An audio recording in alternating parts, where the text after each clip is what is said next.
Boss, simot na ang bulsa ng mga tropa. Nakaipon kami ng 8,000 sa kabuuan. Mengzi. Boss. Boss, may masamang balita. Naraid ang pabrika natin. Kung ako ang tatanungin, huwag na tayong mag-aksaya ng pera. Diretso na nating tirahin ang nang-api kay ate. At iligpit na natin. Chuanzi. Boss, tumakbo ka na, huwag mo na akong intindihin. Chuanzi. Bilis, umalis ka na. Wanted na si Luchen. Arestado ka na.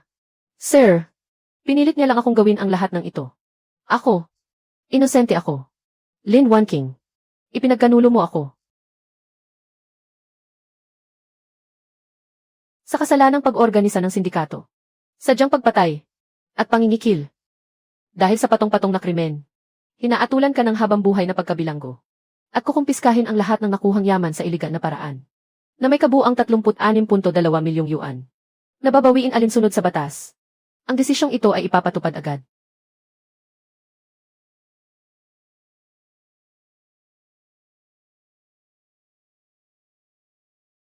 Nabuhay akong muli.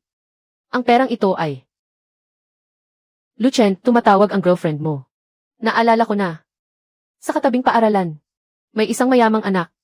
Na gustong magregalo sa kanya ng cellphone na 8,810. Sinabi pa niya na kung hindi ko ito bibilhin para sa kanya. Makikipag-roller skate siya sa lalaking iyon. Hello. Luchen.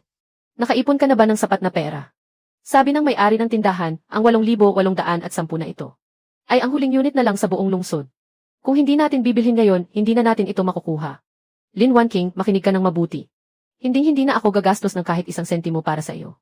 Lalo na ang bumili ng cellphone na nagkakahalaga ng 8,800. Luchen, anong sinasabi mo? Sinasabi ko sa iyo. Tumawag ulit si Lin Wenhao para ayain akong pumunta sa isang western restaurant. Para kumain ng steak na nagkakahalaga ng 1,800 bawat plato. Simula ngayon. Tapos na tayo. Kahit kumain ka pa ng steak araw-araw. O kumain ng pork chop kung gusto mo. Huwag mo na akong guluhin. Hoy, ikaw. Nakalimutan ba niyang uminom ng gamot ngayon? Hindi ba't palagi niyang ibinibigay ang lahat ng gusto ni Wanking? Bakit biglang nagbago ang simp na iyon? Ang reputasyon niya bilang pinakamaunawaing kasintahan sa Linjiang Vocational College ay itinapon na lang niya. Baka naman may bago na siyang kinakasama. Balita ko kahapon, sila ni Chuanzi. Nagpunta sa eskinita para magpamassage. Hinaan mo ang boses mo. Baka marinig ka niya. Baka basagin niya ang bungo mo. Sa nakaraang buhay ko. Para lang mapagbigyan ang kanyang kasakiman. At ang sarili kong kaawa-awang kayabangan. Unti-unti akong naligaw ng landas. Sa huli, hindi ko lang naging dahilan ng kamatayan ni Mengzi at Chuanzi. Kundi nadamay ko pa ang iba ko pang mga tropa. Tunay na kapahamakan para sa lahat. Isang maling hakbang. Habang buhay na pagsisisi. Sa buhay na ito. Tiyak na gagabayan ko ang aking mga tropa sa mas mabuting landas. Tungo sa tunay na tagumpay sa buhay. Hindi ko na gagamitin ang perang ito para bumili ng cellphone. Ano? Hindi na tayo bibili ng cellphone. Kung ganoon, saan natin gagamitin ang perang ito? Alam ko na. Siguradong nararamdaman ni boss na walang silbi ang mga tubo ng bakal. Kaya gagamitin niya ang perang ito para bumili ng totoong armas. Para doon sa lalaking ng bastos kay Big Sister. Ay tapusin na siya. Ang bangis talaga ni boss. Tapusin mo ang ulo mo. Akala mo ba nasa pelikula ka? Konting galaw na lang, labanan at patayan na agad. Gusto mo bang makulong, ha? Boss, hindi ba't ikaw ang nagsabi na gusto mong maging hari ng kalsada dito sa Linjiang? Mga tropa, makinig kayong mabuti sa akin. Simula sa araw na ito, ang pangungulekta ng protection money, pagbabantay sa mga sugalan, at pakikipag-away ang lahat ng iyan. Itigil niyo na. Mga tropa, taong 2,000 na ngayon, puno ng oportunidad ang paligid. Ako, si Luchen, ay nangangako. Naaakayin ko kayo na magsimula ng sariling negosyo. Para kumita ng malaking pera sa malinis na paraan. Para ang bawat isa sa atin ay makatira sa mansyon. At makasakay sa Chevy at Mercedes-Benz. Anong nangyari kay boss? Dahil ba ito sa 3 sunod-sunod na pagkatalo? Sa bilyar kanina. Natrauma ba siya? Boss, ano ang unang hakbang natin? Ang unang hakbang ay ayusin niyo muna ang inyong makukulay na buhok na parang palong ng manok. Gupitin niyo iyan. Kung gusto nating tahakin ang tamang landas para kumita, dapat magmukha tayong matino. Kagagastos ko lang ng 20 yuan noong nakaraang linggo para sa kulay pulang ito. Nakakita ka na ba ng sinumang milyonaryo at matagumpay na tao na ang buhok ay parang gangster sa kalsada? Boss, huwag ka namang magbiro. Mayroon lang tayong 8,000 yuan ngayon. Paano tayo makakakuha ng milyon-milyon yan? Pupunta tayo sa Yunsao. May naghanda na roon ng unang puhunan. Para sa atin. Luchen. Saan kayo pupunta? Xuzik siya. Ang nakababatang kapatid ng hepe ng seguridad ng Linjiang. Sa nakaraang buhay ko, sumasama siya sa akin sa paggala. Kaya binantayan siya ng kanyang kuya. At nagdulot iyon ng maraming gulo. Hala! Luchen, bakit mo kinalbo ang mga kasamahan mo? Bakit? Makikipag-away ba kayo sa iba? Isama mo ako. Sasama rin ako. Makikipag-away ka dyan. Miss Tsu, masyado kang maraming pinapanood na pelikula sa Hong Kong. Ang kuya mo ay ang hepe ng seguridad. Bakit ka ba sunod ng sunod sa akin araw-araw para manggulo? Umuwi ka na at gawin mo ang takdang aralin mo. Ang kuya ko ay ang kuya ko. At ako ay ako. Sabi nga ni Chen Haonan, kapag lumabas ka sa kalsada, ang pinakamahalaga ay ang katapatan sa kapatiran. Luchen, ngayong araw nasasabak ka sa laban. Kailangan kong sumuporta sa iyo. Ano ba ang ginagawa ng babaeng ito? Gusto mo bang balatan ko ang mansanas? Kinakabahan na talaga ako. Huwag mo akong sundan. May aasikasuhin akong importante. 3 tiket nga po papuntang Yunsao. Yuha! Luchen, kapag hindi mo ako isinama, pupunitin ko ang mga tiket na ito. Sige na nga, isasama na kita. Pero kailangan mong mangako sa akin. Pagdating natin sa Yunsao, dapat kang sumunod sa lahat ng utos ko. Kapag nanggulo ka, ipapasakay kita agad sa tren pa uwi. Yes, sir. Luchen, sino ba talaga ang pupuntahan natin? Para guluhin ang pwesto nila. Guluhin ang pwesto. Naparito tayo para kumuha ng paninda. Kumuha ng paninda. Boss, 8,000 piso lang ang pera natin. Anong paninda ang mabibili natin yan? Malalaman nyo rin mamaya. Universal charger. Iba-iba ang mga brand ng cellphone ngayon. At magkakaiba rin ang mga saksakan ng charger. Wala pang masyadong nakakaalam sa bagay na ito ngayon. Pero sa loob ng 2 buwan, sisikat ito sa buong bansa. Boss, magkano ang benta mo rito? 5 piso ang isa. 10 piso naman kapag 3. Ilan ang kukunin nyo? Bibilhin ko na lahat ng stock mo rito. At gusto ko rin pumirma ng kontrata para sa exclusive distributorship. Sa susunod, lahat ng universal charger sa Linjiang ay ako na ang eksklusibong mamamahagi. Bata, hindi ka pa nga tinutubuan ng balahibo. Ay nanghihingi ka na agad ng exclusive distributorship. Ikaw, CJ, 20,000 para sa franchise fee. Plus 8,000 cash para sa unang batch. May ganyang pera ka ba? Naku, pinsan. Ito ba ang sinasabi mong magandang negosyo na siguradong kikita? Hindi ba't piraso lang ito ng basurang plastic? Sabi ng tatay ko. Mahigpit daw ang gobyerno ngayon sa paghuli ng mga peking produkto. Ang franchise fee ng peking produktong ito, pati na ang puhunan sa pagbili, ay alam na alam ko ang presyo. Pinsan, hinaan mo naman ang boses mo. Sa tingin ko ay may potensyal naman ang bagay na ito. Anong potensyal ang pinagsasabi mo? 20,000 franchise fee. Bakit hindi na lang siya mang-hold up? Saka kung mabenta talaga ito, tayo na lang mismo ang pumunta sa timog para kumuha ng paninda. Kalahating piso lang ang isa roon. Bakit natin siya hahayaang kumita sa atin? Tama si kuya. Doon na lang tayo makipagtulungan sa nagbebenta ng mga portable music player kanina. 10,000 lang ang hinihingi nila. Kalahating buwan na ang batch na ito rito. 4 o 5 pa lang ang nabibenta. Sa wakas ay may nauto rin tayo ngayon. Dapat na natin itong bitawan agad.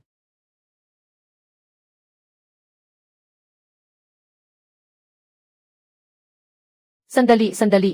Pwede naman nating pag-usapan ng maayos, di ba? Naku, boss. Mainitin ang ulo ng pinsan ko. Hindi ko siya mapipigilan. Maliban na lang kung 3,000. Bayad sa pagkaahente. 3,000 lang. At ang natitirang 5,000 ay gagamitin lahat para kumuha kayo ng paninda. Ibibigay ko sa inyo sa presyong puhunan. 2 piso kada isa. Mula ngayon, ang eksklusibong distribusyon sa Linjiang ay sa inyo na rin. Deal. Bagsak presyo. Tingin na kayo, tingin na. Universal charger. Kahit anong tatak ng cellphone, kayang i-charge. Universal charger. Bata, nagmamayabang ka lang yata eh. Saan naman may ganyang high-tech? Nga naman. Siguradong manloloko yan na nandaraya ng mga estudyante rito. Hello, Boss Zeng. Nandito na po ako para sa interview. Saan gusali po ba ang opisina ninyo? Ano po? Anong numero sa Giant Street? Hello. Buwisit. Bakit ngayon pa nalubat? Kuya. Boss, pwede po ba? Paki-charge naman ito. Naman. Tanggalin mo ang baterya ng cellphone mo. As charge ko ng libre.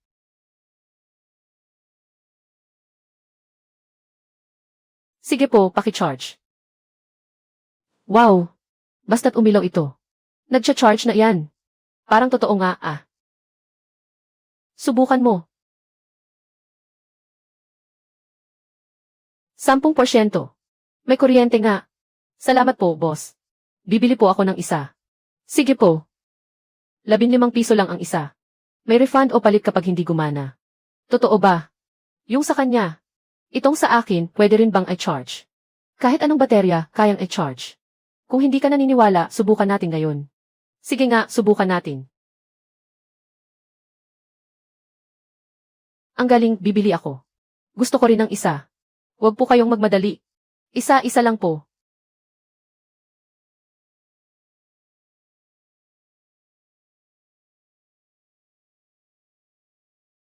Boss, magkano kaya lahat ito? Eksaktong 300,000. 300,000. Dati, kahit manghingi tayo ng protection money ng 1 taon, hindi pa rin tayo makakaipon ng 30,000. Ngayong nagbebenta tayo ng universal charger. 2 buwan pa lang, kumita na tayo ng ganito kalaki. Boss, ang talas talaga ng pakiramdam mo sa negosyo.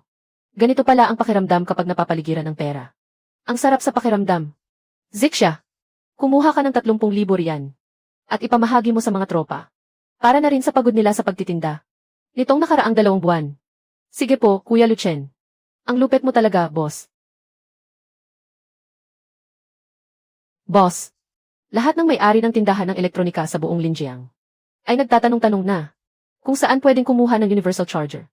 May ilang may-ari rin ng tindahan na gustong makipagkasundo sa atin para maging sub-agent. Pipirmahan ba natin? Pumirma tayo. Hindi naman pang matagalan ang universal charger. Bago matapos ang kalahating taon, magiging kalat na iyan sa merkado. Gagamitin natin ito. Sapat na ang kinita nating unang malaking pera. Magparehistro ka ng kumpanya. Kasunod nito, may mas malaki pang negosyong naghihintay sa atin. CJ, boss. Asikasuhin ko na agad. Huwag kang magmadali. 2 buwan ding naging abala ang mga tropa. Oras na para magpahinga muna tayo. Wow! Buti na lang pinakulayan mo ulit sa itim ang buhok ko. Kundi hindi tayo papapasukin ng gwardiya. Dapat masanay na kayo. Sa susunod, ang team building ng kumpanya ay gagawin sa mga ganitong klaseng hotel. Lucien, sa wakas, nahanap din kita. Bakit hindi mo man lang ako tinatawagan nitong mga nakaraang araw? Lin Wanking. Sinabi ko na sa iyo. Tapos na tayong dalawa. Lucien. Sabi nila, sumasama raw ang ugali ng lalaki kapag nagkakapera. Pero naniniwala akong hindi ka ganyang tao. Nagpa-reserve ako ng mesa sa Sichuan Restaurant. In-order ko pa nga ang paborito mong beer duck. Magkwentuhan naman tayo ngayon. Ha? Sumikat ba ang araw sa kanluran? Halos 3 taon na tayong magkakilala.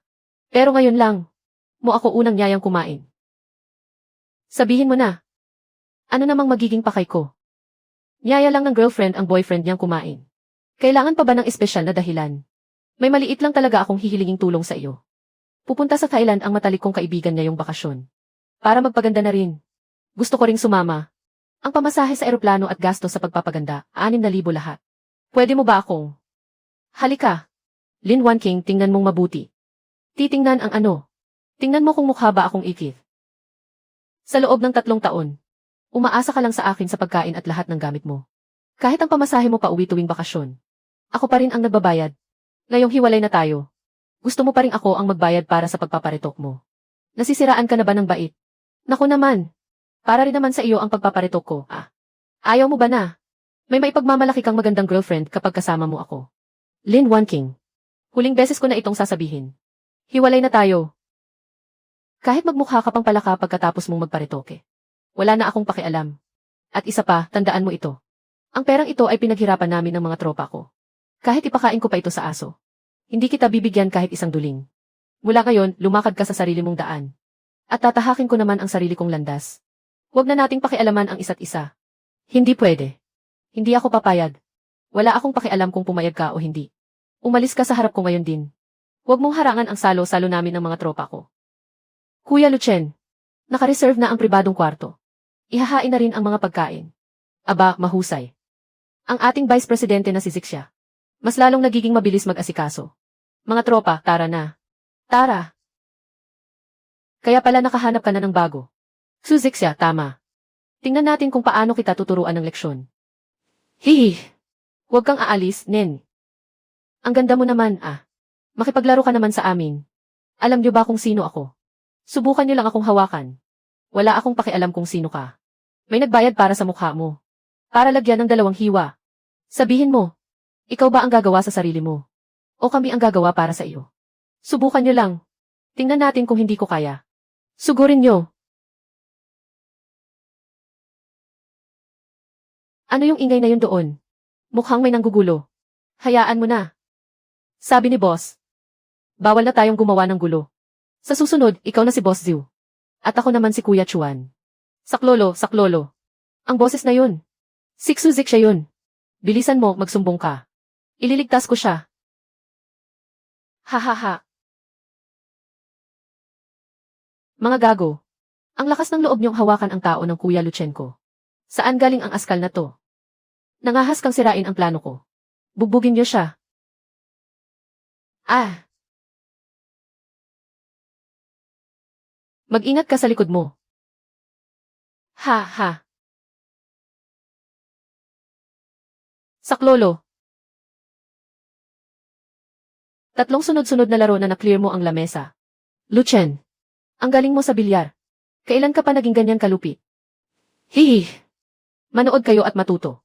Mukhang nadala ko rito ang mga kakayahan ko mula sa nakaraan kong buhay. May masamang nangyari, boss. Pinaliligiran at inaatake si Zixia. Ano? Tinutulungan siya ni Mengzi. Pero masyadong marami ang kalaban. Baka hindi sila magtagal doon. Chuanzi. Tawagan mo agad ang mga pulis. Mas mabuti kung makokontak mo ang kuya ni Zixia. Ang iba naman. Sumunod kayo sa akin. Masusunod, boss. Ziu Meng. Huwag mo na akong intindihin. Huwag kang matakot. Darating na si boss siguradong sigurado. Nagpapakabayani ka, ah. Babasagin ko ang bungo mo ngayon. Ah. Ginalaw niyo ang kapatid ko. Naghahanap kayo ng kamatayan. Hahaha. Ikaw pala si Luchen. Sakto ang dating mo. Mga pere, sugod. Patayin niyo siya. Putsa. Mukhang marunong lumaban ang isang to. Kung ibinuhos ko ang buong lakas ko, baldado ka na sana ngayon. Magsabi ka ng totoo. Sino ang nagpadala sa iyo rito? Hui. Akala mo naman kung sino ka.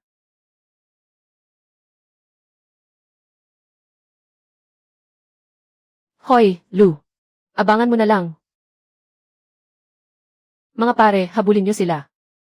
Huwag na. Dalhin niyo muna sina Mengzi at Zixia sa ospital. Hayaan niyo na ang mga maliit na tauhang yun. May parusa ang langit sa kanila. Mga opisyal. Sakto ang dating inyo. Gusto ko pong magsumbong. May nambugbog sa akin. 2 uri ng tao ang pinakakinasusuklaman ko. Ang una ay yung nambubulas dahil marami sila. At ang isa naman ay yung salarin na nga, siya pa ang unang nagrereklamo. At sakto, nasa iyo ang 2 yan. Ako, hindi ako. Nangangahas ka pang lumaban sa batas. Napakabuti. Sumunod ka na lang. Ang lakas niya sa pakikipaglaban, hindi nalalayo kay boss. Siksu-zeng. May bansag na Tigringsu. Sa nakaraang buhay, muntik na siyang maging pinuno ng pangkat ng seguridad sa lungsod ng Yunzhao. Pero dahil sa kanyang matigas na personalidad, tinanggal siya sa posisyon. Ang mga katulad niya ang pinakamahirap lokohin. Ikaw ba si Luchen? Ako nga po. Ikaw ba ang namuno sa Han Jianglong ng Linjiang Vocational College? Dati po. Pero hindi na ngayon. Binuwag na ang Han Jianglong 2 buwan na ang nakakaraan. Ngayon, mayroon na lang Linjiang Trading Company. Anong nangyari sa mga taong ito? Binugbog nila ang kaibigan ko. At tinangkapan nilang saktan ako ng malubha. Pagtatanggol lang sa sarili ang ginawa ko. Pagtatanggol sa sarili pero nakalaban mo ang 3. At nabugbog mo sila ng ganito. Sa tingin mo ba maniniwala ako? Hinala ko ay nakikipag-riot kayo. Sumama kayo sa akin sa presinto. Kuya, anong ginagawa mo? Hindi nakikipag-riot si Luchen. Iniligtas niya lang ako. Siya. Iniligtas ka. Hinarang ako ng mga tambay na iyan kanina. Para iligtas ako ni Luchen. Kaya siya nakipag-away sa kanila. At saka matagal nang hindi sumasali sa gang si Lucien. Nagnenegosyo na sila ng marangal ng mga kasamahan niya. Iyong bagong rehistradong Linjiang Trading Company. Trading Company. Marami ng sindikato ang gumagawa ng ganyan. Gagawa lang ng peking kumpanya. Para lang makakuha ng pera. At para makapanloko lang. Ng isang inosenteng batang babae na tulad mo. Kuya, kahapon, noong kaarawan mo. Iyong pulang sapatos na gawa sa balat na iniregalo ko sa iyo.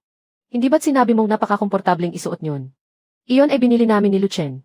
Gamit ang perang kinita namin sa pagbebenta ng Universal Charger. Kapitan Xu, marangal po ang negosyo namin. Maaari niyo po itong imbestigahan. Ang mga kontrata at transaksyon ng kumpanya namin. Si Xu Zixia ay opisyal ding empleyado ng aming kumpanya sa Linjiang. CJ, iimbestigahan ko iyan pagbalik ko. Kung totoo man yan, hihingi ako ng tawad sa inasal ko kanina. Pero binabalaan din kita. Huwag mo akong daanin sa mga palusot mong nagbagong buhay ka na. Kapag inimpluwensyahan mo ng masama ang kapatid ko. O kaya ay gumawa ka ng maruruming gawain gamit ang marangal na negosyo. Ako mismo, si Xu Zeng, ang mag-aaresto sa iyo. Huwag kayong mag-alala, Kapitan Xu. Bawat sentimong kinikita ko, si Lucien, ay malinis at handang imbestigahan. Umalis na tayo. Chuanzi. Isugod mo agad si Mengzi sa ospital kasama ang ilang mga kasamahan natin. Sabihin mo sa doktor na gamitin ang pinakamagandang gamot. Ako na ang magbabayad. Sige po, boss. Nung nakipag-away sa mga tambay na iyon, hindi ko sinasadyang masprain ang paa ko. Natakot kasi akong mag-alala si kuya. Kaya tiniis ko na lang at hindi ko sinabi. Itong batang to. Nagpapakamatapang ka pa. Halika, sakay na. Kuya Lucien, dati naman napakaangas mo. Bakit bigla mo nang ayaw magtayo ng gang? Dahil natauhan na ako. Ang buhay gangster, mukha mang makapangyarihan. At mukhang astig. Pero sa huli, hindi lang sarili mo ang masisira mo. Kundi pati na rin ang lahat ng taong nakapaligid sa iyo. At kung sino pa ang nagmamahal sa iyo. Sila pa ang mas nasasaktan ng malalim. Ayokong makitang dumanak ang dugo ng mga kapatid ko. At lalong ayokong mapaluha ang mga taong nag-aalala sa akin. Kaya naman, magbabago na ako ng landas. Mabubuhay ako ng may dangal. At magsisimula ng sariling negosyo sa malinis na paraan. Mga kaklase, narito na ang pagkakataon nating yumaman. Naghahanap ng mga bagong tauhan ang Linjiang Company. May garantisadong 300 yuan kada buwan. Limitado lang ang slots. Para lang ito sa mga freshman. Unahan na lang, mga pare. Chen Chuan. Mengzi. Ano bang kalokohan ang ginagawa ninyo? Sa gitna ng sikat ng araw. Nagtatayo kayo ng gang dito sa paaralan. At talagang mga freshman pa ang binibiktima ninyo. May respeto pa ba kayo sa mga patakaran ng eskwelahan? Madam Tang. Hindi po kami nagtatayo ng gang. Naghahanap lang po kami ng mga part-time worker para sa liga na trabaho. Sino namang kumpanya ang kukuha ng part-time na mga freshman lang? Akala ninyo siguro madaling lokohin ang mga bagong mag-aaral. Para maipasok sila sa gang ninyo, di ba? Anong nangyayari rito? Lucien, ikaw pala ang utak nito. Hayaan mo na kung ayaw mong mag-aral ng mabuti. Pero huwag mo namang impluwensyahan ng masama ang mga freshman. Madam Tang, napakainitin naman po ng ulo ninyo. Kaya lang naman po namin gustong kumuha ng mga freshman. Ay dahil wala pa silang masyadong pressure sa pag-aaral. At marami silang oras para makakuha ng karanasan sa trabaho. Bakit sa paningin ninyo ay naging masamang samahan agad ito? Huwag mo akong daanin sa mabulaklak mong salita. Kung anong klaseng tao ka, Lucien. Sino ba sa eskwelahang ito ang hindi nakakaalam? Ah, ganoon ba? Kilalang kilala niyo po pala ako, Madam Tang. Pero parang, hindi naman tayo naging magkasintahan. Lucien, tingnan mo nga ang sarili mo. Hindi ka man lang mukhang estudyante. Mukha kang siga. Isang kahihiyan ka talaga sa Linjiang Vocational School. Grabe naman. Ang ganda at ang hinhintingnan ni Madam Tang. Pero bakit kung magalit ay napakatapang? Hindi mo ba alam? May alitan sila ni boss noon. Nung araw na iyon, malakas ang ulan. Nagbibida-bida si boss kasama kami sa plaza. Sabi niya, kapag may nagustuhan siyang babae, walang hindi niya mapapasagot. Sakto namang si Tang Wanning. Nakatayo doon sa hintayan ng bus. Ewan ko ba kung paano nangyari. Basta hinatid siya ni boss sa lugar ng pagsusulit. Pagkatapos nun, si Tang Wanning pumunta talaga sa eskwelahan para hanapin siya. Gusto lang sana magpasalamat ng personal. Kaso, naabutan niya si boss na nakikipag-away sa kabilang grupo. Dahil natakot si Tang Wanning na mapahamak si boss. Tumawag siya ng pulis. Kaya tinawanan si boss ng mga kalaban, kaya duwag daw siya. At nagpatulong pa sa babae para tumawag ng pulis. Galit na galit si boss. Sabi niya, masyado siyang pakialamera. Simula noon, lagi na silang nagbabangayan. Nitong nakaraang 2 taon, tuwing magkikita sila, nag-aaway sila. Grabe naman. Mula sa pag-ibig naging puta. Ang swerte naman ni boss. Umalis na kayo rito kasama ang mga barkada mo. Layas. She. Bakit naman? Saan sa patakaran ng paaralan nakasulat na bawal mag-recruit ang mga kumpanya rito? Ikaw. Tama na. Madam Tang. Aalis na po kami ngayon din. Huwag na po kayong magalit. Kung ayaw nila sa atin dito, may tatanggap naman sa atin sa iba. Mga tropa, tara na. Magpapayaman tayo. Huwag na nating patulan ang ilang babaeng parang tigre riyan. Ikaw ang tigre. Tigre ang buong pamilya mo. Boss, bakit mo kami dinala sa bulok na lugar na ito? Mga tropa, idilat ninyo ang mga mata ninyo at tingnan ng mabuti. Ang unang minahan ng ginto ng kumpanya natin sa Linjiang ay nasa ilalim mismo ng mga paa natin. Anong ibig mong sabihin? Gusto ba ni boss na mamulot tayo ng basura rito? 5 sentimo ang isang lata. Mag-recruit tayo ng 100 bagong estudyante. Bawat isa mamumulot ng 200 lata kada araw. Kaya sa loob ng isang buwan, iyon ay. Minsan talaga gusto ko na lang.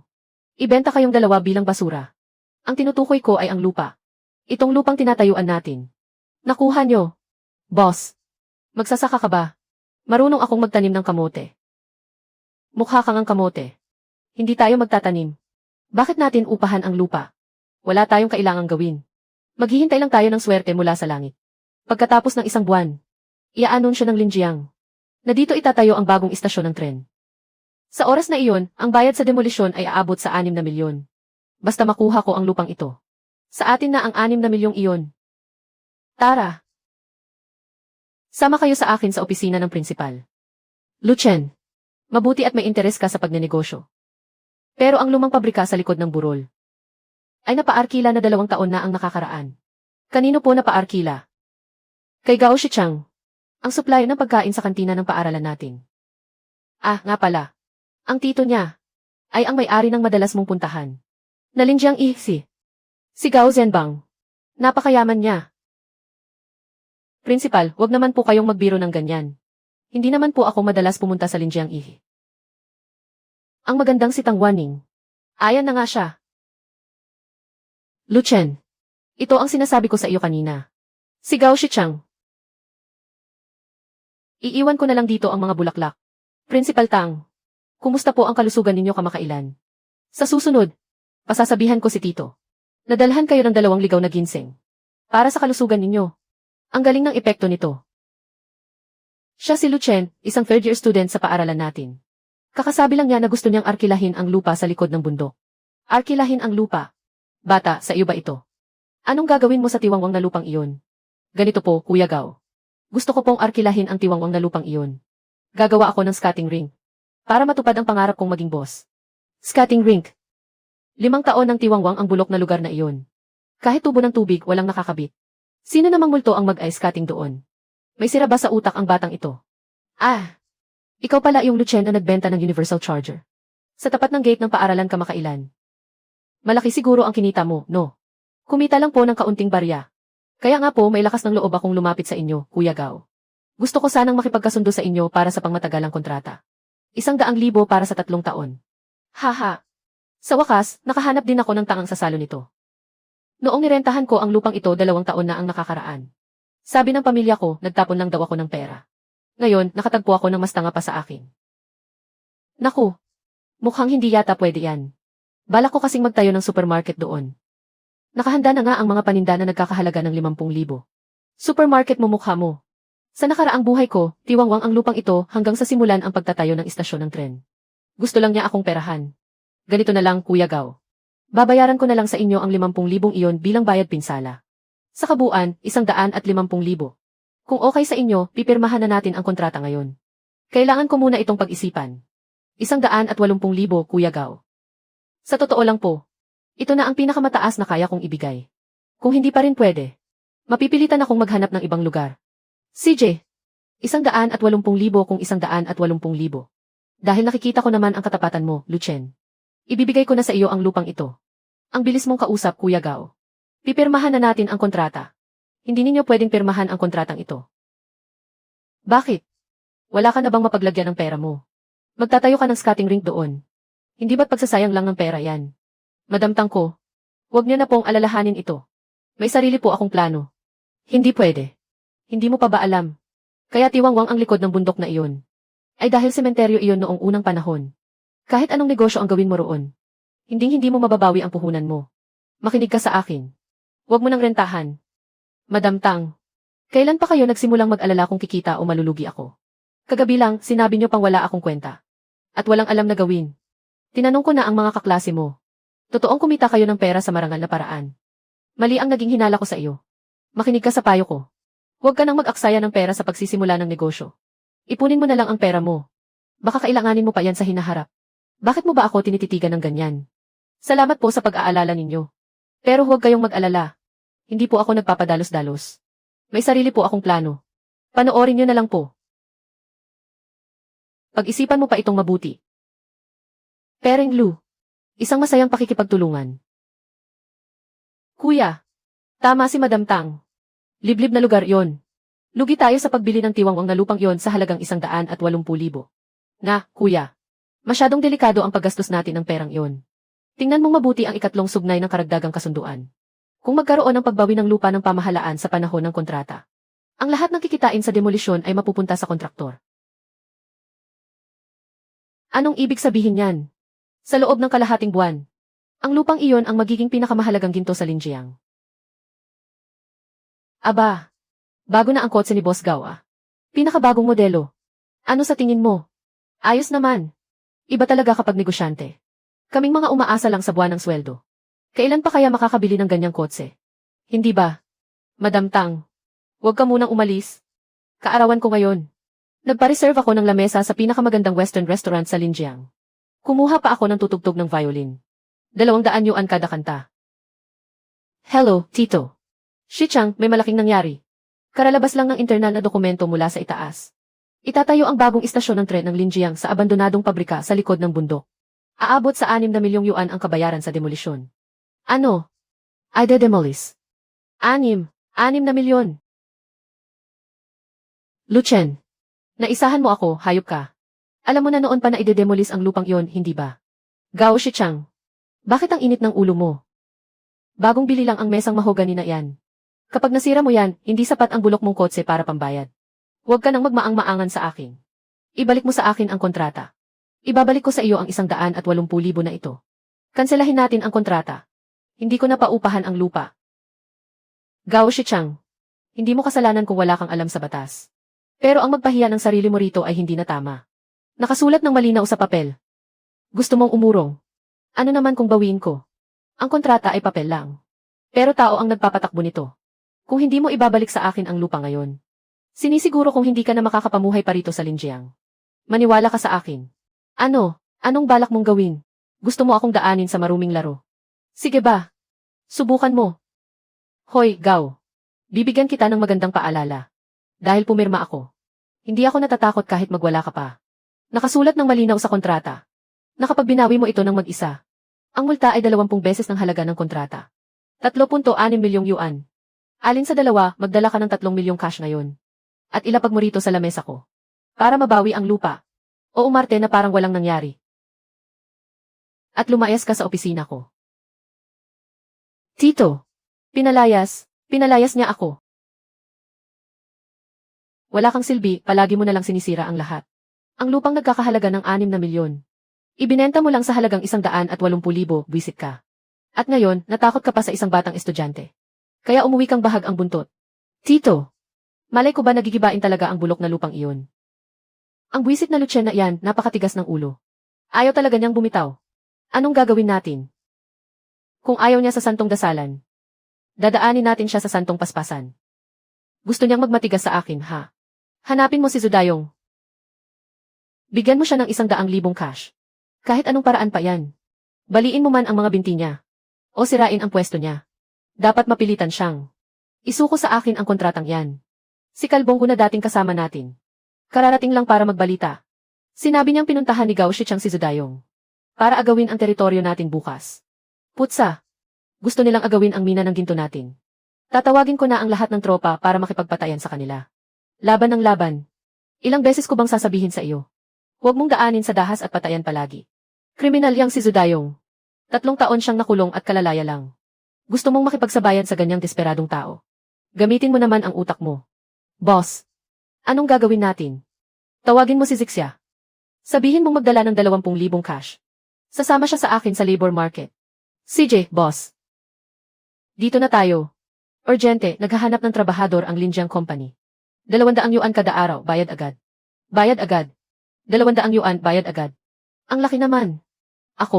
Ako. Boss, sa ganyang kalaking sahod. Anong trabaho ba yan? Napakadali lang. Magbabantay lang kayo bilang security guard sa planta ko. Bantayan ang gate. 200 yuan para lang magbantay ng gate. Sa laki ng sahod na yan, wala kayang problema rito. Ganyang kalaki ang sahod ng guard. Baka manloloko lang yan. Nga. Masyado namang maganda para maging totoo. Sigurado akong hindi pa kayo nakakakita ng guard na ganyan kalaki ang sahod.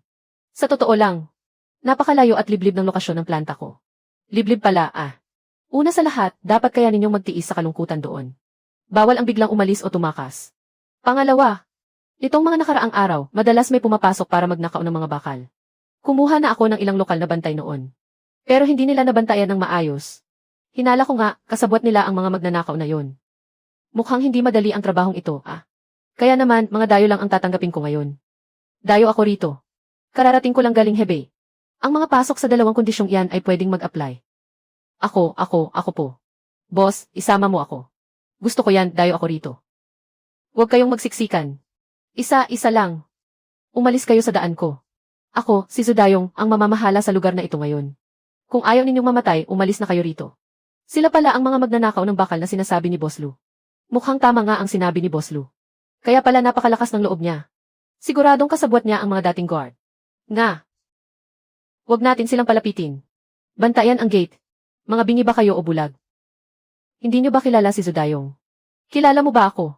Wala akong pakialam kung sino ka mang Zudayong. O kung kaninong dayong ka man. Sinabi na ni Boss Lu. Ngayong araw, kahit isang langaw ay walang makakapasok dito. Kung magnanakaw kayo ng bakal, magnakaw kayo sa ibang lugar. Huwag kayong maghanap ng gulo rito. Gusto mo bang bugbugin kita? Saan ba galing ang mga tangang ito? Ayaw niyo sa maayos na usapan, Bugbugin sila. Pigilan siya. Huwag aatras, bantayan ang pinto. Kayo, huwag kayong mangahas na pumasok. Zudayong. Tigil. Saan ba galing ang mga batang paslit na ito? Pinapayuhan ko kayong umuwi na lang at maglaro ng putik. Huwag kayong makialam sa gulo rito. Ito ang campus ng Linjiang Vocational School. Pumunta kayo sa paaralan para mangbugbog. Wala na ba kayong respeto sa batas? Noong naghahari pa ako sa lansangan. Nakadiaper pa kayo. Umalis na kayo rito. Huwag niyo akong piliting lumaban. Ikaw ang dapat umalis. Hindi namin hahayaang apihin niyo ang mga manggagawa. Sama-sama tayong humarang. Ayaw niyo talaga sa maayos na usapan, Zudayong, ibaba mo ang sandata mo. Napapaligiran na kayo. Tigring Xu. Bakit siya nandito? Zudayong. Hindi ba't napakayabang mo lang kanina? Zudayong. May nagulat na nag-organisa ka ng gulo rito. At nanakit gamit ang mga sandata. Sumama ka sa amin. Hindi ko ginawa iyon. Sila ang nagbibintang sa akin. Hindi mo ginawa. Kung ganoon, paano nasugatan ang mga manggagawang ito? Sila mismo ang nadapa at nasugatan. Anong kinalaman ko riyan? Maaaring magpatotoo ang mga kasamahan ko rito. Tama. Pagdating namin dito, sugatan na sila. Walang kinalaman sa amin.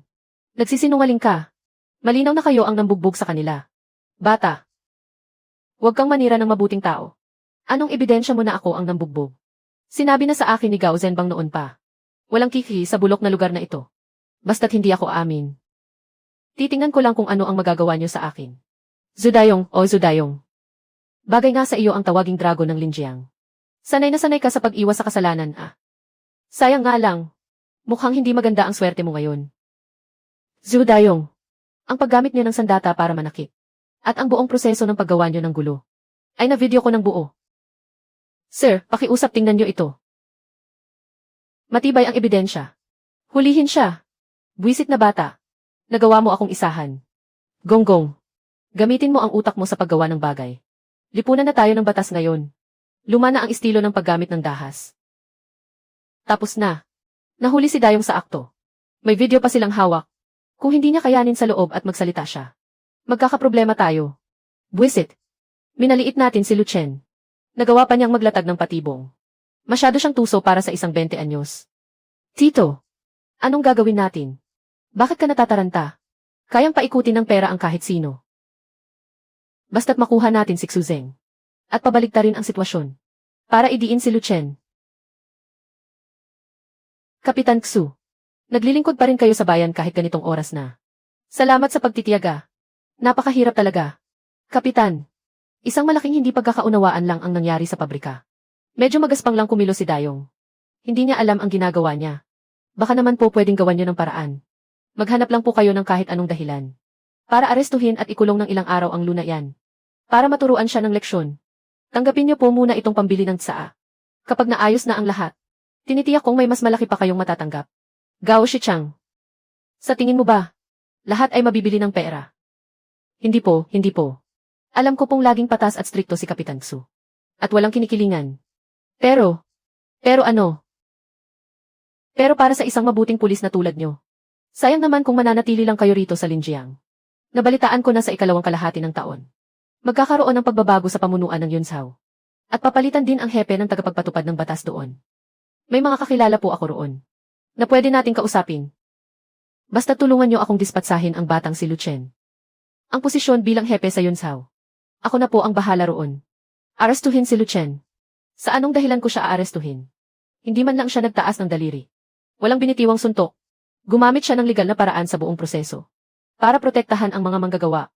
Panatilihin ang kaayusan sa campus. At kasabay nito, napaalis pa niya ang maton na si Zudayong. Gusto mong arestuhin ko siya. Sa ilalim ng aling batas. Kapitan, magkakakilala naman tayo rito sa Linjiang. Pagbigyan niyo na po kami. Magkakakilala. Alam mo ba kung gaano karaming mabubuting kasamahan? Ang napahamak dahil sa salitang yan. Gao, habang nandito pa ako sa Linjiang, huwag mong isiping makakabili ka ng pabor sa akin. Umalis ka na ngayon din. Sandali lang, Kapitan. Huwag naman po kayong masyadong mahigpit. Tama na. Binabalaan kita, Gao Shichang. Kasalukuyan naming iniimbestigahan si Zudayong ngayong gabi. Kapag may binanggit siyang kahit ano tungkol sa iyo, ako mismo ang unang aaresto sa iyo. Mga manonood, ang inaabangang bagong proyekto ng istasyon ng tren sa Linjiang ay opisyal nang nagsimula. Ang unang bahagi ng bayad pinsala sa demolisyon ay ganap nang naipamahagi ngayong araw. Luchen, dumating na. Nandito na ang pera. Buong 6 na milyon. 6 na milyon, gaano karaming zero iyon? Boss, napakahusay mo talaga. Kaya naman pala ganoon na lang ang taranta ni Shichang. Kung ako yun, baka tumalo na ako sa gusali sa sobrang taranta. Ha. Mga pare, hawak na natin ang kayamanan. Gabi na ito, sa Linjiang Hotel tayo. Ang laki ng hipon. Magkano kaya ang isa nito? Hindi naman gaanong mahal. 5,800. Diyos ko, 5,800. Katumbas na iyan ang 2 taong matrikula ko. Boss, hindi ba parang masyado tayong marangya ngayon? Tingnan mo nga yung reaksyon mo, napakababaw. Sa susunod, alisin mo na yung ugali mong unahin ang kanin. Boss, bakit parang medyo malansa itong black sesame paste? Anong black sesame? Nordic caviar yan. Sir, per gram po ang presyo niyan. Ang malaking subo niyo po kanina ay nagkakahalaga ng hindi bababa sa 3,000 yuan. Loko ka talaga, taba. Hindi pa nga kumakain si boss. Naka 3,000 yuan ka na agad. Mga tropa, kain lang ng kain. Salamat, boss. Busog na ba kayo, mga tropa? Busog na po, salamat, boss. Busog na. Kung ganoon, oras na para pag-usapan ang seryosong bagay. Nitong nakaraang kalahating taon, sumama kayo sa akin sa pagtatrabaho araw at gabi. Nagbenta ng mga universal charger. Nagbantay sa malaking pabrika. Ang labis kong ipinagpapasalamat ay, walang kahit isang reklamo mula sa inyo. Dati, sinabi ko, ni Luchen, naaakayin ko kayo na magsimula sa wala. At marating ang rurok ng tagumpay. Oras na para tuparin ang pangakong iyon. Boss, totoo ba talaga ang lahat ng ito? Siyempre naman, totoo ito. Ako mismo ang nag-withdraw nito sa bangko. 1,000,000 ito. Base sa listahan ng kumpanya. Lahat ng tropang narito ngayon ay hahasya ng pera on the spot. Boss, mahal na mahal talaga kita. Hindi pa ako tapos magsalita. Mga tropa, simula pa lang ito. Sa susunod na buwan, may mas malalaking proyekto pa ang kumpanya natin sa Linjiang. Maghanda kayong lahat. At sumama sa akin na marating ang pinakatuktok. Luchen, uwi na muna ako. Bye. Mga pare, dapat na rin tayong umuwi. Tangwaning. Manghe, wag naman po kayong ganyan. Manghe, mag-isip pa po tayo ng ibang paraan. Hindi pwedeng maputol na lang ng ganito ang pag-aaral ni Wei. Hindi na siya mag-aaral. Sinabi ng hindi na, kaya hindi na. Ano namang mapapala sa walang kwentang kolehiyong iyan? Manghe, may patakaran po ang paaralan para sa diskwento sa matrikula ng mga mahihirap na estudyante. Pwede ko rin pong tulungan si Wei na mag-apply ng student loan. Hayaan niya na po siyang tapusin ang huling taon niya. Walang kwenta ang mga sinasabi mo. Walang karapatan ang isang tulad mong estranghero na makialam sa pamilya namin. Pero, hoy, pwede naman po nating pag-usapan ng maayos ito. Lumayas ka. Madam Tang. Anong nangyari? Bakit po kayo nandito? May estudyante kami sa departamento na nagngangalang Hiwei. Noong nakaraang linggo, bigla na lang siyang hindi pumasok sa klase. Tinanong ko ang mga kaklase niya at doon ko nalaman. Nanalugi pala sa negosyo ang tatay niya. May utang silang mahigit 100,000. Kaya walang pambayad sa matrikula at matutuluyan. Kaya pinatigil na lang niya ito sa pag-aaral. Pumunta ako rito para kausapin siya. Para lang sabihin sa kanya na may patakaran ang paaralan para sa diskwento sa matrikula ng mga mahihirap na estudyante. Matutulungan ko pa nga siyang mag-apply ng student loan. Sana ay kayanin niya. Para mapatapos ni Hiwei ang 3 taon niya sa kolehiyo. Pero ang sabi niya, walang silbi ang pag-aaral ng mga babae. Lalo na't sa isang bokasyonal na paaralan lang naman na walang pumapansin. Mabuti pang mag-asawa na lang siya ng maaga. Para makakuha ng dote at tulungan siyang magbayad ng utang. Madam Tang, nasugatan po kayo. Ayos lang ako. Hindi ito pwedeng ipagpaliban. Kailangang mapatigil agad ang pagdurugo. Halika po, ihahatid ko kayo sa ospital. Dahan-dahan po, baka masagi ang sugat. Uminom ka na naman ba ng alak? May malaking tagumpay po ang kumpanya ngayon. Kaya uminom lang kami ng kaunti ng mga tropa ko. Uminom lang ng kaunti. Lucien, malapit ka nang makapagtapos. Ang pinakamahalaga ngayon ay maghanap ka agad ng trabaho. Kung hindi ka pagalagala sa lansangan buong araw, ay nagpapakalasing ka naman. Kapag nagpatuloy ito, Madam Tang, alam ko po ang ginagawa ko. Huwag na po kayong mag-alala, pwede po ba? Nag-aalala lang ako sa iyo. Alam mo ba kung gaano karaming estudyante tulad ni Hiwei ang hindi man lang makapagdesisyon para sa sarili nilang pag-aaral? May matalino kang utak pero hindi mo pinapahalagahan. Palagi ka pa ring walang direksyon sa buhay. Sabi ko naman po, hindi niyo na kailangang pakialaman ang mga desisyon ko. Pwede po bang huwag na kayong umiyak? Aalalayan ko po kayo sa klinika. Huwag na, kaya ko namang mag-isa. Ang weird naman, ako na nga ang tumulong sa kanya. Pero bakit parang ako pa ang may utang sa kanya? Diyos ko.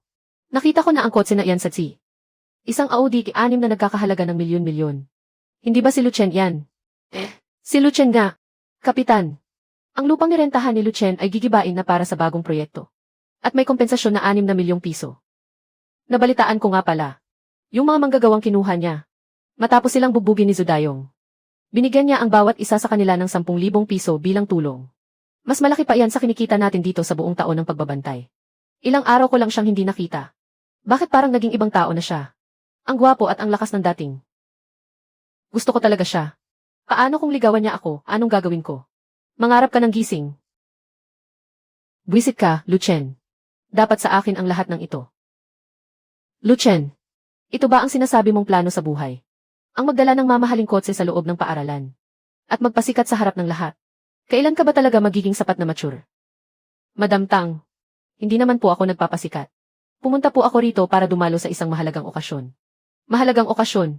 Sa tingin ko, lumalaki lang ang ulo mo. Kapag nagpatuloy ka sa pag-aaksaya ng ganyan, maaga o huli ay mapapahamak ka rin.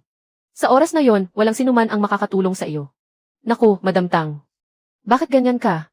Makipag-usap sa benefactor ng ating paaralan. Benefactor. Principal, si Lucien po ba ang tinutukoy ninyo? Hindi mo ba alam? Tumawag sa akin kahapon si Lucien. Sinabi niyang mag-aambag siya ng 1 milyong piso para ipaayos ang silid-aklatan. At magtatatag din siya ng isang scholarship fund para sa mga mahihirap na estudyante. Talaga? Siyempre, tututu. Tama ang paalala niyo, Madam Tang. Kailangan ko talagang planuhing mabuti kung paano gagamitin ang pera. Ah, nga pala. Tingnan niyo kung sino yun. Hindi ba si Hiwei yun? Hiwei. Ikaw. Bakit ka nakabalik? Personal kaming pumunta ni Principal sa bahay nila. Para makipag-usap ng maayos sa tatay niya. Di ba po, Principal? Nagkausap nga kami ng kaunti. Tandang to. Kapag hindi ko nakita si Hiwei sa paaralan bukas, maghanda ka ng mabugbog. Kayo. Sino ba kayo? Sino? Sino ang nagpadala sa inyo rito? Huwag ka nang mag-usisa sa hindi mo dapat malaman, naintindihan mo. Ang taong nasa likod nito ay hindi mo kayang kalabanin. Naintindihan. Naintindihan ko na. Papapasukin ko na si Hiwei sa paaralan bukas. Dapat noong una palang ginawa mo na yan, di ba? Nung nabalitaan ng tatay ni Hiwei na sagot ng Lucien Foundation ang matrikula at gastusin niya sa susunod na taon. Sagot ng Lucien Foundation. Pumayag na siyang pabalikin ito sa pag-aaral. Principal, Lucien, Madam Tang. Maraming salamat po sa inyo. Lucien, patawad. Na matamang hinala ako sa iyo. Hindi sapat ang humingi lang ng tawad. Ang Luchen Student Assistance Fund ko ay nangangailangan pa ng isang executive officer. Tingin ko na patalino ni Madam Tang. Ikaw na ang bahala sa trabahong to. Talagang wala kang kaseryoso-seryoso sa buhay. Pero tatanggapin ko ang trabahong to. Principal. Konting tulong lang po ito. Kasunod nito, may malaking negosyo akong gustong ipag-usap sa paaralan. Gusto kong arendahan ang bakanting lot sa likod ng Sifu Street para tayuan ang pinakamalaki at pinakamaunlad na food street sa lungsod ng Linjiang. Napakalaking lot nyon. Kukunin mo ang bakanting lot. Makalipas ang isang taon, marerekilala ang Yunling Scenic Area bilang isang 5-level scenic spot. 2 kilometro lang ang layo ng bakanting loting ito sa scenic spot. Kaya magiging napakagandang lugar ito para sa negosyo. Luchen. Kung nasabi mo lang sa akin ito ng mas maaga ng ilang araw, baka naibigay ko na sa iyo ng direkta. Pero ngayon, may nag-alok na ng presyo. Sino? Si Jayang Ruoning, nakakauwi lang mula sa pag-aaral sa ibang bansa. Mataas ang tingin niya sa sarili niya. Pero sa loob ng 3 taon mula nang makabalik siya, sunod-sunod na nabigo ang 5 malalaking proyekto niya, na may kabuang lugi na 30 milyong yuan. Tinatawag siya sa industriya na minang ilaw ng kabiguan. Ruoning, marami na akong naibigay na pagkakataon sa iyo. Ito na ang huling pagkakataon mo. Kung hindi mo pa rin makuha ang proyekto ng food street sa Linjiang at kumita rito, mabuti pang umuwi ka na lang at magpakasal sa pamilya he. Makukuha ko to. Ang proyekto ng food street sa Linjiang. Ang magiging pagkakataon kong makabangon. Kailangan kong makuha ang loting to.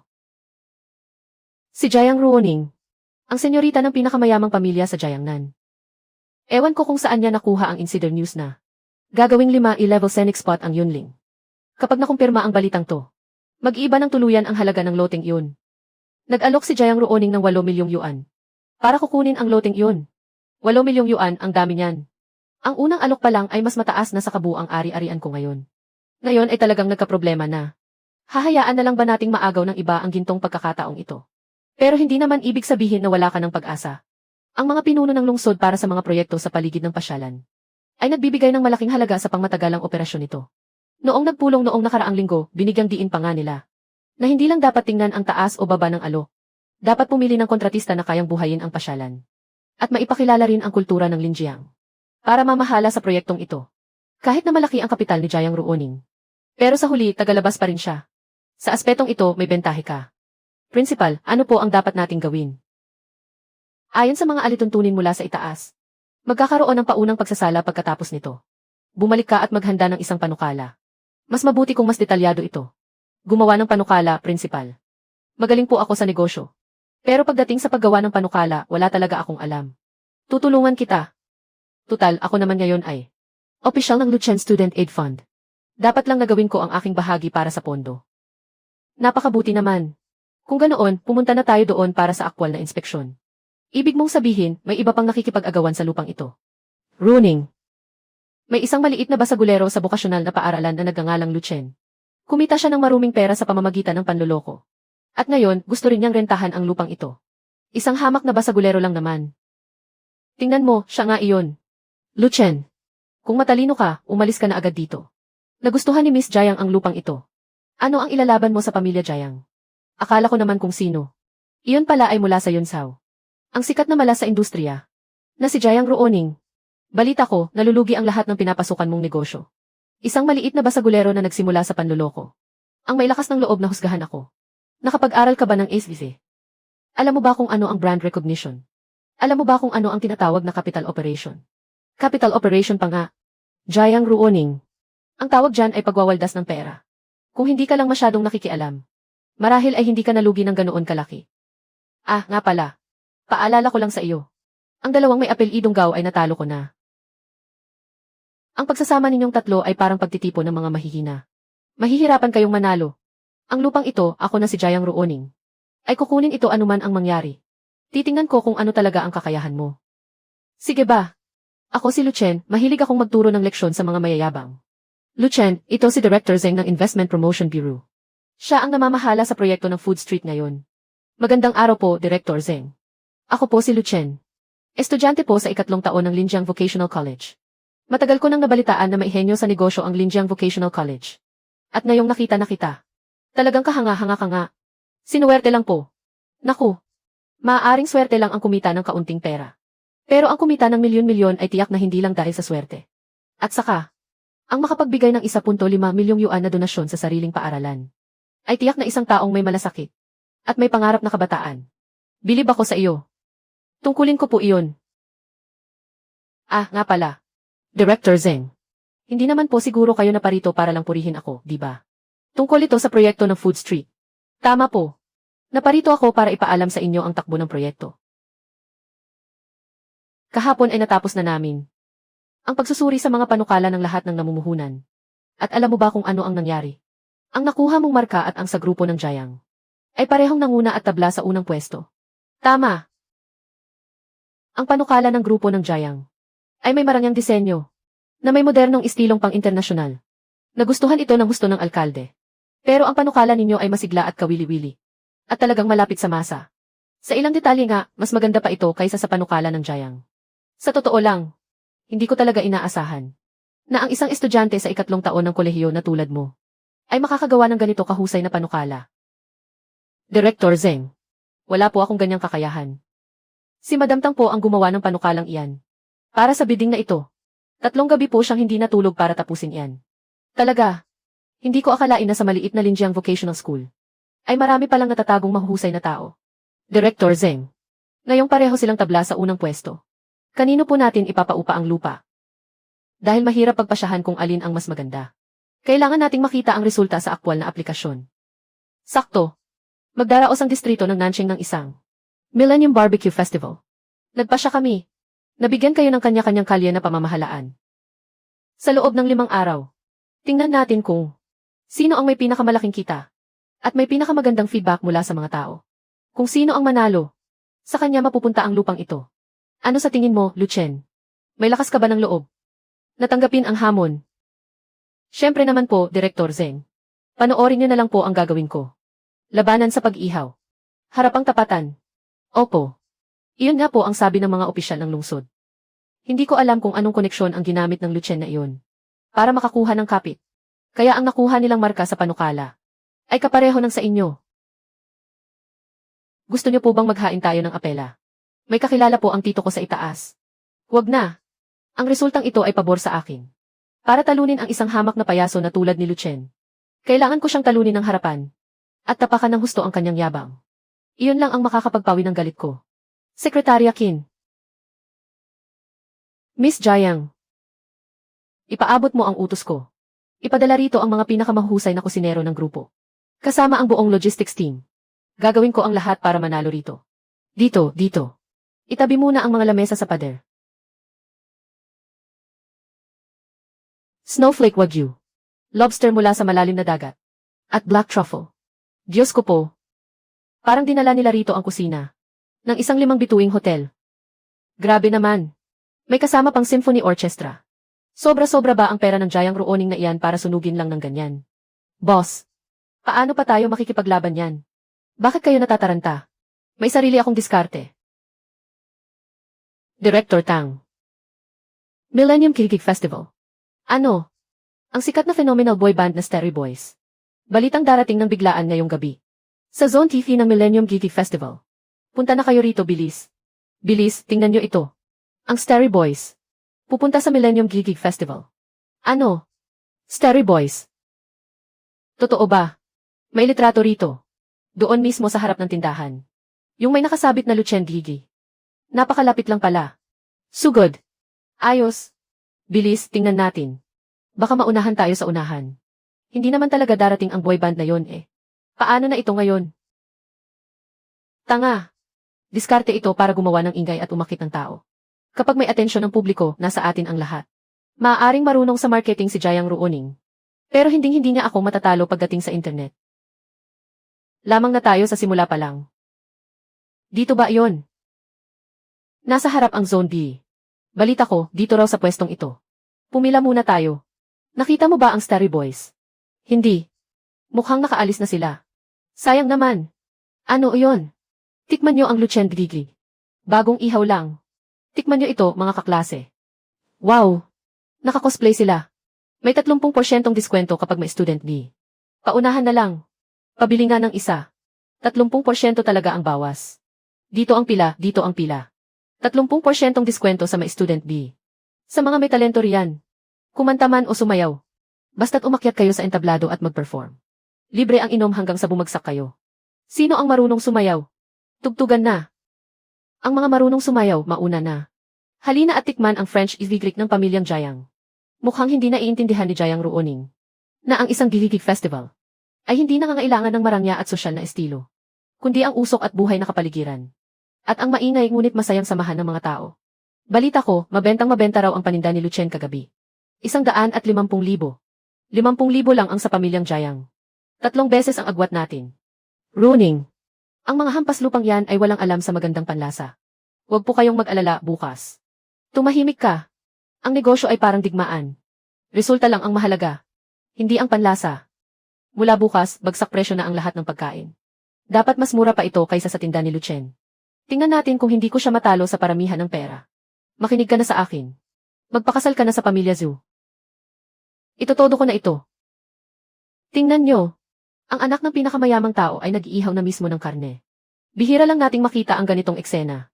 Mga inihaw na gawa mismo ng senyorita. Matikman ko nga kung anong lasa nito. Bigyan mo ako ng 2 stick. Gusto ko ng 10 stick. Miss Jiang. Nagdagdag pa ng mahigit 10 stick. Aray. Tabi.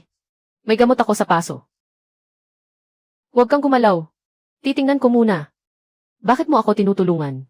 Pinadala ka ba ni Lucien para pagtawanan ako? Sino namang may oras para pagtawanan ka? Sabi ni Lucien. Kahit na mayabang ang ugali mo. At matigas ang ulo mo. Pero hindi ka naman masamang tao. Isa kang kalaban na karapat-dapat igalang. Ipinapasabi rin niya sa iyo. Na huwag kang magpapahila pababa sa magtiyuhin na yan. Na walang alam kundi ang gumawa ng iligal. Ginagamit ka lang nila. Walang uwi hanggat hindi lasing ngayon. Lucien. Sino ka ba talaga?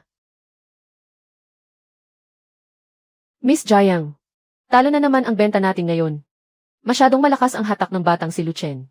Kung makikipagkompetensya tayo ng patas, siguradong hindi tayo mananalo. Anong gusto mong sabihin?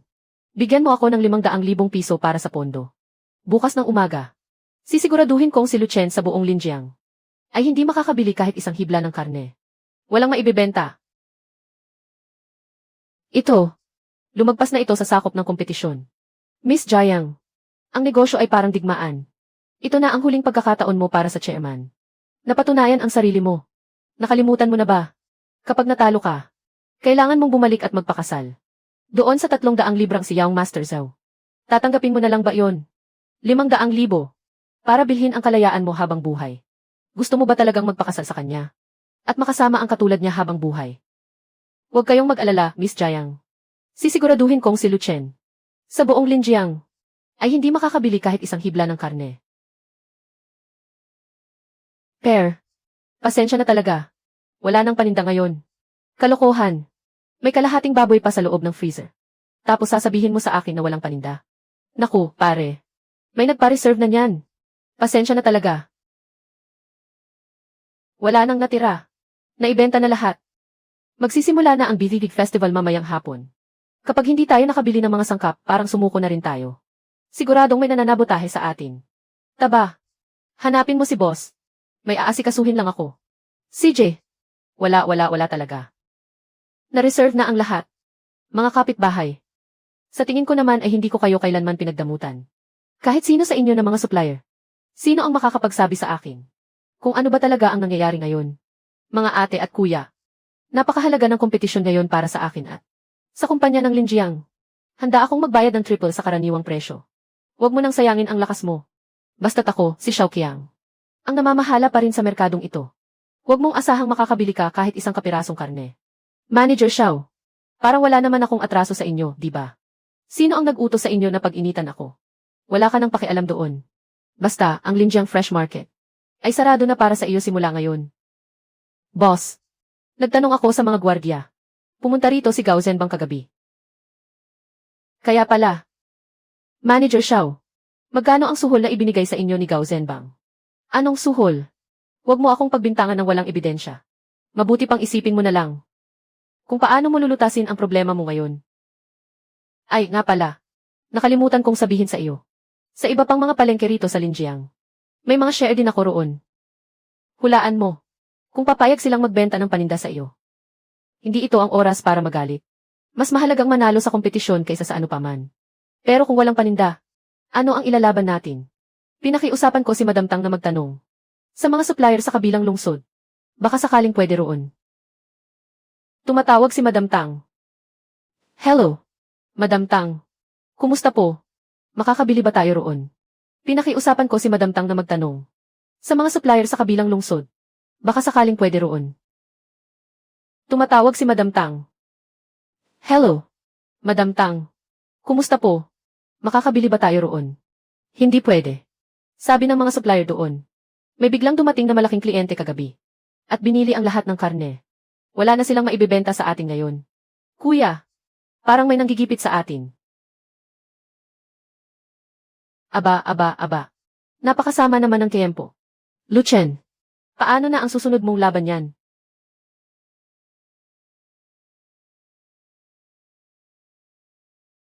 Handa akong magbenta sa iyo. Alo? Sino po sila? Lucien, hindi mo ako kilala. Pero kilala kita. Kalahating taon na ang nakalipas. Naaksidente ang asawa ko. At nabaon kami sa utang. Ang anak kong babae ay nasa unang taon sa Linjiang Vocational College. Muntik na siyang huminto sa pag-aaral. Mabuti na lang at nakakuha siya ng Lucien Financial Aid na ibinigay mo. Kaya naipagpatuloy niya ang kanyang pag-aaral. Ikaw ang tagapagligtas ng buong pamilya namin. Alo? Maraming salamat po. Kayo rin po ang tagapagligtas ko ngayon. Kapag naglakas loob kang magbenta sa kanya, lumayas ka sa merkadong ito. Kahit magutom pa ako, ibebenta ko pa rin ito sa kanya. Kung ang tao ay hindi marunong tumanaw ng utang na loob, hindi na siya matatawag na tao. Ayoko nang gumawa ng labag sa konsensya ko. Ayoko nang kumita ng maruming pera. Kung magbebenta siya, magbebenta rin kami. Hindi natin dapat kalimutan ang ating konsensya. Lucien, ibibigay ko sa iyo ang lahat ng paninda ko. Sa orihinal na presyo. Ibibigay ko rin ang sa akin. Pati ang sa akin. Tumahimik kayong lahat. Ayaw niyo na bang magnegosyo sa Linjiang? Hoy, Xiao. Huwag kang mag-angas dito. Hindi ba't umaasa ka lang sa koneksyon ng pamilya mo? Kaya ka lang naging manager. Sino tinatakot mo? Itong mga nakaraang taon, palagi mo kaming pinahihirapan at pinagsasamantalahan. Matagal ka nang kinaiinisan ng lahat dito. Ngayon naman, gusto mo pa kaming pilitin na sumama sa iyo. Para pahirapan si Chachen at si Pering Lu. Walang ganyan. Tama. Dapat lang na sinabi na natin yan noon pa. Pering Lu. Nandito na ang lahat. Pumili ka lang ng kahit ano. Salamat sa inyong lahat. Itataas ko ng 30% ang presyo ng pagbili ko sa inyo ngayon. At nangangako ako sa inyo ngayon. Kapag nakuha ko ang proyekto sa Food Street, kahit kailan nyo gustong magbukas ng tindahan doon, libre ang upa sa unang taon.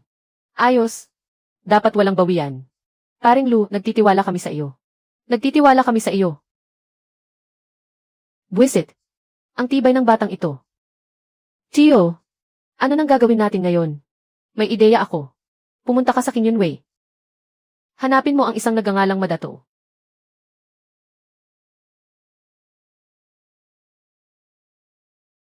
Sino ang may-ari dito? May nakarating na sumbong sa amin na may problema raw sa pinanggagalingan ng mga sangkap mo. Itigil niyo muna ang operasyon ngayon din para sumailalim sa pagsusuri ng mga sample. Karne na may problema. Kaya pala napakamura. Ibalik ang pera namin. Ibalik ang pera, ibalik ang pera. Galing lahat sa wet market ang mga ito. Pinakasariwang karne ito. Sino walang hiyang nagkakalat ng chismis na yan? Bakit ka sumisigaw? Nataranta ka na naman agad. Ano ba ang itinuro ko sa iyo? Totoo nga, tingnan nyo. May nag-post sa forum ng paaralan. Walang konsensyang negosyante, nag-imbak ng 10 toneladang karning may problema. Para lang kumita ng malaki sa barbecue festival. Madam Tang, pakisuyo pong samahan si Zixia para pakalmahin ang mga customer.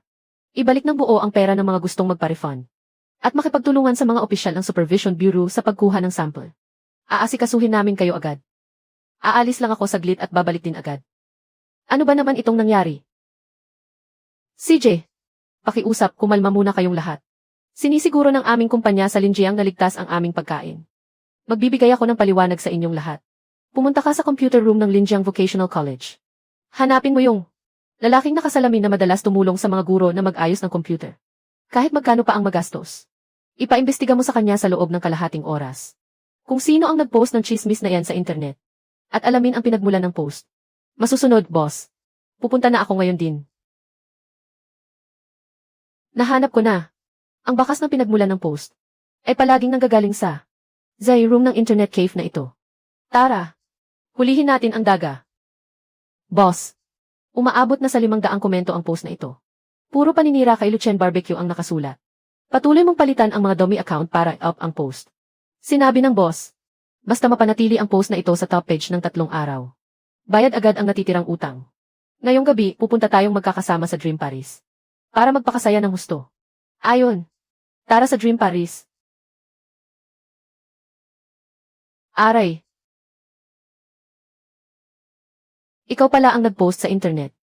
Na may sakit at panis ang karne ko. Ikaw. Sino ka ba? Hindi ko alam ang sinasabi mo. May nagbigay sa amin ng 50,000 pesos. Para tuloy-tuloy ka naming sirain. Nagtatrabaho lang ako dahil sa pera. Patawarin mo na ako. Sinong nagbigay sa iyo ng pera? Talagang hindi ko alam. Nakamask at nakatuwil yung sombrero yung tao. Pero bago umalis, may sinagot siyang tawag. Narinig ko ng bahagya na sinabi niya. Huwag kang mag-alala Ruoning. Ayos na ang lahat. Boss. Si Jayang Ruoning yun. Dahil hindi kanya matalo ng tapatan. Gumagamit siya ng ganitong maruming paraan. Akyatan at ayusin na natin to agad. Medyo may pagkapilya man si Jayang Ruoning. Pero may prinsipyo at mataas ang dangal niya. Hindi niya ibababa ang sarili niya sa ganitong uri ng pamamaraan. May nagmamanipula nito para mag-away kami. Gusto niyang hitain ang 2 ibon sa isang bato. Mabutit marunong kang tumingin. Ngayon din, mag-post ka ng malinaw na paglilinaw. At yung mga pangalang hindi dapat banggitin, huwag mong babanggitin. Walang problema, Kuya Lu. Gagawin ko agad ito. Uy, halikayo at tingnan ninyo. Yung tungkol sa may sakit na karne ng baboy kahapon. May kasunod na balita. Sabi ko na nga ba, kung talagang mula iyon sa may sakit na baboy, paanong hindi natin malalasahan? Pinakaba ako doon Matapos ang lahat ng ito. Gumagawa lang pala ng chismis ang mga bayarang troll sa internet. Muntik na nating mapagbintangan ang mabuting tao. Napakasama talaga ng mga bayarang troll na ito. Sino kaya talaga ang nagpapasimuno ng ganitong kapangit na gawain? Gao Shichang. Yung gulo sa forum. Kayo ba ang may gawa niyan? Sariling kaaway yun ni Lucien. Anong kinalaman natin doon? Paanong gagawin namin ang ganitong uri ng mababang gawain? Sinasabi ko sa iyo, akong si Jayang Ruoning. Hindi ko papayag na gagamitin lang akong kasangkapan ng iba. Kapag nalaman kong may kinalaman ka rito, maghanda ka na. Hindi talaga siya karaniwan. Boss, dagdagan mo pa ng 20 tuso. Tungkol sa may sakit na baboy. Pwede naman niyang sakyan ang pagkakataon. Para ibuhos sa akin ang putik sa internet. Para ganap na masira ang reputasyon ko. Subalit hindi niya ginawa iyon. Gusto niya ba akong bigyan ng pagkakataon? O may iba pa siyang plinaplano? At ang mga diskarte niya sa negosyo. Bagamat medyo lumang estilo. Ang epekto naman ay higit pa sa inaasahan ko. Ang taong ito ay totoong henyo sa negosyo. Hindi ko akalaing ako na maihawak ng pinakamagagandang resorsa bilang anak ng mayaman. Ay matatalo ng ganito kalala. Lucien. Ano ka bang klaseng halimaw? Wala nang ibang paraan. Ito na lang ang huling natitirang card ko. Wala nang ibang paraan. Ito na lang ang huling paraan natin. Bukas ng hating gabi, pumunta ka sa kusina ni Lucien at maglagay ng lason. Basta may mamatay sa pagkain. Tapos na ang buhay niya. Paano kung hindi pumayag si Jayang Ruoning? Tanga! Kailangan ba natin ang pahintulot niya? Kapag napabagsak na natin si Lucien, at nakuha na natin ang proyekto sa Food Street, magpapasalamat pa sa atin ang taang babaeng iyon.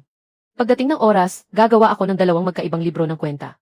Para ang perang inilaan ng pamilya Jayang, na 10 milyong piso para sa pagpapaunlad, ay mapunta lahat sa sarili nating bulsa. Sino ba ang makakahalata? Napakatalino mo talaga.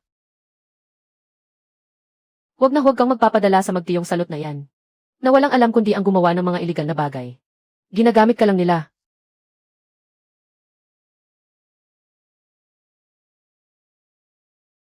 Bakit nagkaganyan ang hitsura mo? Lucien, panalo ka na. Panalo ka na. Suko na ako sa laban na ito. Pero kailangang isara agad ang Food Street ngayon din. Punasan mo muna ang mukha mo. Anong nangyari? Ang 2 baliw na sina Gao Zhenbang at Gao Shichang. Hindi lang basta gusto na sumuko ka. Gusto nilang lagyan ng lason sa daga ang mga sangkap ng barbecue mo. At pagkatapos nyon, gagawa sila ng peking libro ng kwenta. Para ibulsa ang perang inilaan ng papa ko. Na 10 milyong piso para sa pagpapaunlad. Malaking krimen yan. Miss Jayang, bakit hindi na lang natin sila isumbong sa pulis para maaresto? Isumbong sa pulis? Sa tingin nyo ba ayaw ko?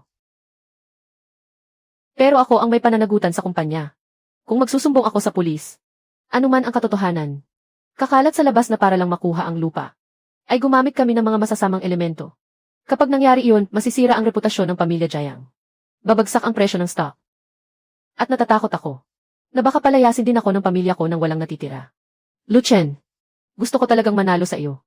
Pero hindi ko gagamitin ang buhay ng tao para lang magtagumpay. Maniwala ka sa akin. Totoo ang lahat ng sinasabi ko. Itigil mo na ang negosyo mo. Hindi ko na kailangan ang lupang ito. Jiang Ruoning. May punto ang mga sinasabi mo. Pero, nasaan ang ebidensya? Ako. Wala akong ebidensya. Huwag kang mag-alala, mayroon ako. Bukas ng hating gabi, pumunta ka sa kusina ni Lu Chen at maglagay ng lason. At gagawa ako ng 2 magkaibang libro ng kwenta. Para ang perang inilaan ng pamilya Jiang na 10 milyong piso para sa pagpapaunlad ay mapunta lahat sa sarili nating bulsa. Hahaha. Paano ka nagkaroon nito? Kapag nakikipag-deal ka sa mga salot, hindi sapat na sumunod lang sa mga patakaran ng negosyo. Matagal ko nang binayaran ang isa sa mga tauhan niya para maglagay ng wireta sa ilalim ng lamesa sa opisina ni Gao Zhenbang. Ngayong araw, kahit na may panganib na masira ang reputasyon mo, tumakbo ka pa rin dito para balaan ang kalaban mo. Nagpapatunay lang ito na isa kang taong may prinsipyo. Ang mundo ng negosyo ay parang digmaan. Pero pinanatili mo pa rin ang iyong dangal at prinsipyo. Hindi ka man perpektong ehemplo sa industriyang ito. Pero isa kang kalaban na karapat-dapat igalang. Dahil dyan, handa rin akong suklian ang kabutihang ginawa mo. Miss Jiang, may paraan para masolusyonan ang sitwasyon. Ang paraan para masolusyonan ito. Sa totoo lang, napakasimple lang. Kunin mo lang ang huling bahagi ng recording kung saan kinukurakot ni Gao Zhenbang ang pondo para sa proyekto. At gamitin ito para magulat sa mga pulis. Sabihin mo na nalaman mong may ginagawang kahina-hinala si Gao Zhenbang. At gusto niyang nakawin ang 10 milyong pondo para sa proyekto. Sa ganitong paraan, mula sa pagiging suspect, magiging biktima ka na at tagapagtanggol pa ng hustisya na nagulat ng krimen. Ang epekto ng kaso sa inyong reputasyon ay mababawasan din ng husto. Tungkol naman sa mga krimeng iniutos ni Gao Shichang, ipaubaya mo sa akin ang pag-ulat niyan. Sa ganitong paraan, lalabas na gumantilang si Gao Shichang dahil sa personal na galit at gumawa ng krimen laban sa akin. Kapag-aral at binalita ng media ang kaso, wala nang kinalaman ang pamilya Jiang ninyo rito. Tungkol naman sa 2 kaso, kung pagsasamahin ba ang mga ito sa huli, hindi na iyon ang bagay na pagtutuunan ng pansin ng karamihan sa media. Ano sa tingin mo? Miss Jiang, sa tingin mo ba? Ubra ang paraan kong ito. Pwede. Ubra nga. Kung ganoon, simulan na natin ang trabaho. Hello, Kapitan Xu. Pumasok na ang target sa patibong.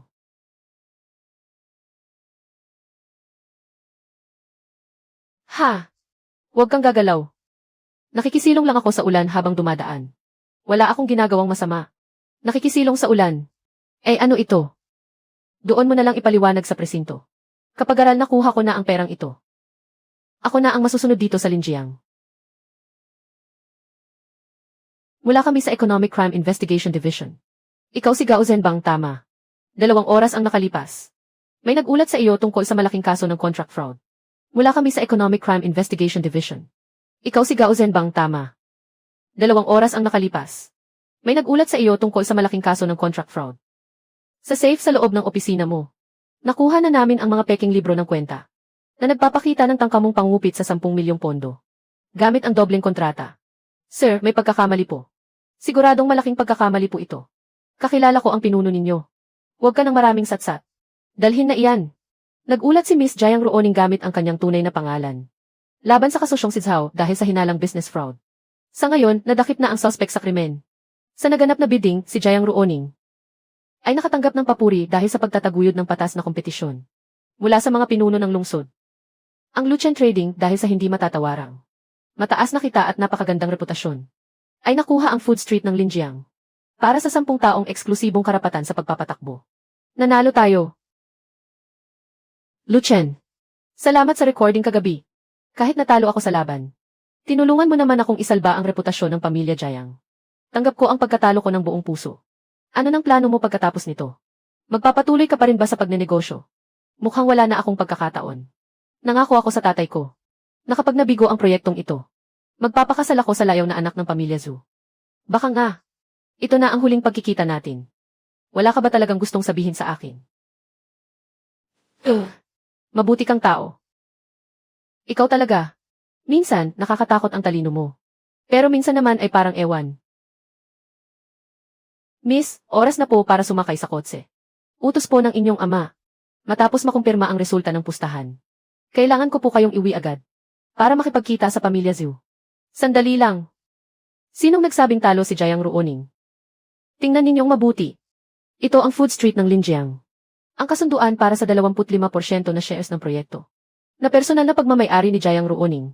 Ito ang kabayaran sa pagbibigay niya sa akin ng mahalagang impormasyon. Bilang gantimpala sa aming estratehikong kooperasyon para maiwasan ang trahedya. Lu. Ang shares sa isang bulok na kalye sa Linjiang ay walang halaga sa pamilya Jiang namin. Bulok na kalye. Sasabihin ko sa iyo ang totoo.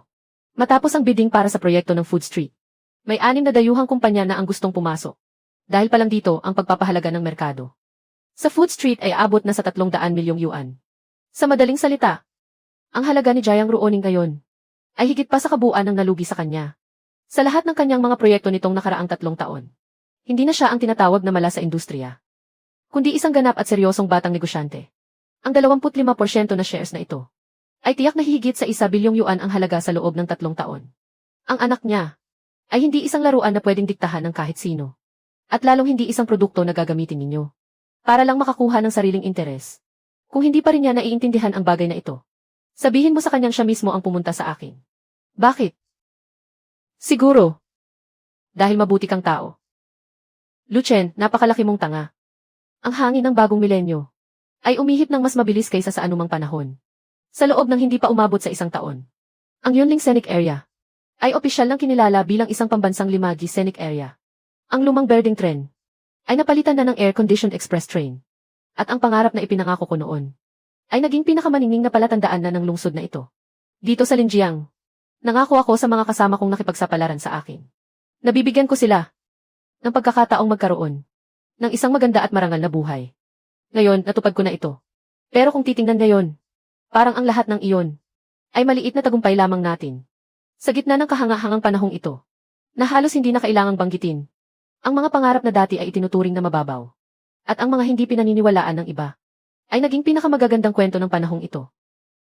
Kaya naman, para sa akin na binigyan ng pagkakataong mabuhay muli. Ano nga ba ang pinakagusto kong sabihin sa sandaling ito? Para sa natatanging batang negosyante ng Linjiang ngayong taon. Sa seremonya ng parangal na ito, atin pong tanggapin. Ang kamakailan lang ay nakatapos ng unang round ng GI. At sa kasalukuyan, ay may halagang lumampas na sa 5 bilyong yuan. Ang ating pangunahing panauhin. Salubungin natin si Lu Chen. Magbigay po tayo ng pinakamainit na palakpakan. Para kay MV, Lu Chen.